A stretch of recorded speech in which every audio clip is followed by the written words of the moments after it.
A well-marbled ribeye steak is one of the most popular cuts of beef for a reason. Celebrated for its tenderness and juiciness, each bite explodes with an amazing beef flavor. Welcome to Fire Eats and Treats. My name is Damon, and today we're cooking a delicious pan-seared ribeye steak. Pan-searing is a great way to lock in those juices and create a flavorful crust. Plus, you can do it indoors with just a few ingredients. And I'll show you some helpful tips that I've picked up over the years. So let's go. We'll start with this 1-inch thick USDA Prime ribeye steak. When choosing a steak, it's best to start with the highest quality. At the grocery store, you'll notice that steaks are labeled as Prime, Choice, or Select. These grades are a reflection of the steak's marbling, which is the intramuscular fat that runs through the meat. The richer the marbling, the more tender and flavorful your steak will be. And among these grades of beef, Prime stands tall as the highest quality with the best flavor. To bring out that great flavor, we'll dry brine our steak by coating it with a good amount of kosher salt. Make sure to coat both sides and the edges. Dry brining is the easiest way to make sure your steak will be flavorful and tender. Next, place the steak on a cooling rack to allow the air to flow all around the steak. Then we'll let it sit in the refrigerator overnight or for 12 to 24 hours. The salt will initially pull moisture from the steak, but give it time and the meat will reabsorb the moisture and bring all that salt with it. So be patient, and I guarantee it's gonna be fire. After the steak is dry brined, let it sit at room temperature for 10 to 15 minutes. After that, add some black pepper and some garlic powder. Be sure to season both sides and the edges, and insert a wireless thermometer so that you can cook to your exact preferred doneness.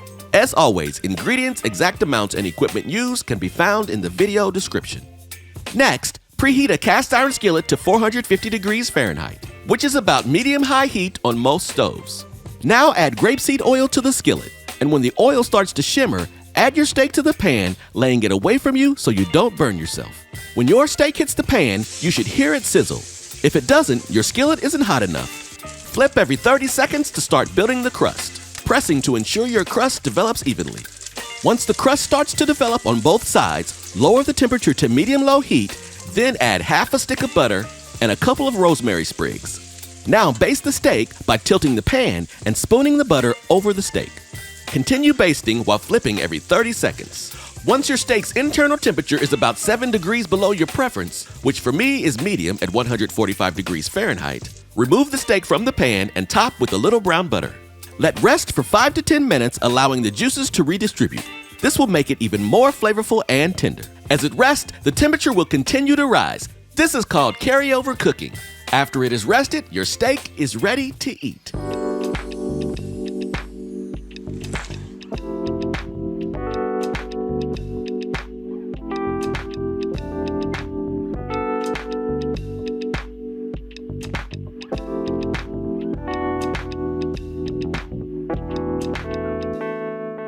All right, everybody, we have a beautiful ribeye steak here, pan-seared. Pan-seared is the way to go. If you're in a hurry or not, it's a great way to cook a steak. And I got my man Tashawn here with me. He heard there was free steak. Steak night. Y'all, let me just tell you right away, this steak looks beautiful. It's a nice medium. And can I dive in? You go ahead. I'm gonna dive right into this. I gotta get a piece of this steak. Nice and juicy. Nice and thick. Look at that.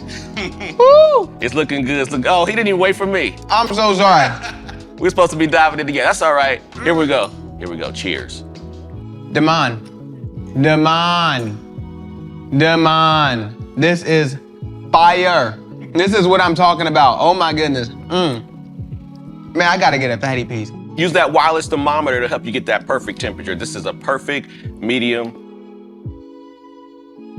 And Tashawn he's building his own platter. Oh, I am. I'm getting all of it. It's so good. It's so juicy, so tender. My goodness.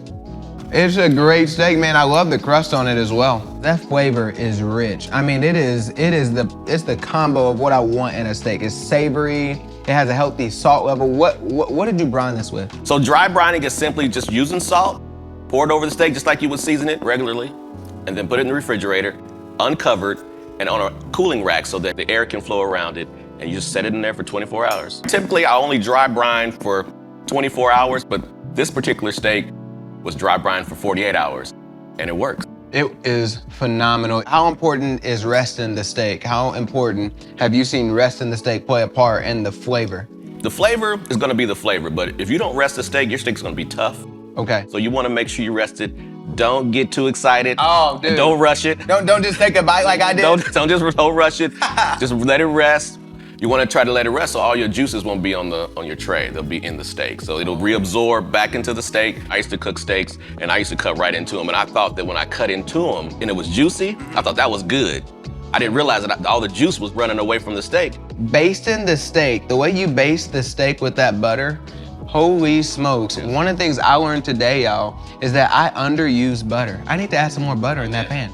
And I like the way you tilted it back and you just found a rhythm to it. And now I'm telling you, y'all, fire, fire, fire, fire, fire. I use the word, I'm glad the name of your channel is Fire Eats and Treats, because this is what it is. And I'll tell you what, I used to do the same thing. I thought that if I used a little bit of butter, it would go a long way, but not. Put a good amount of butter in that pan and tilt it away from you and find your rhythm. Yeah. Find your rhythm. Find your rhythm, and what I also noticed about it was that your butter didn't burn. And even with the amount that you put in there and the consistency of the temperature, you had it down. Now, did you see me turn the heat down? I did. I watched him turn it down. And so I'm like, okay, that's a pro move right there. Yeah, so you don't burn that butter. That's really good. So there you have it, folks. That's pretty much all there is to it.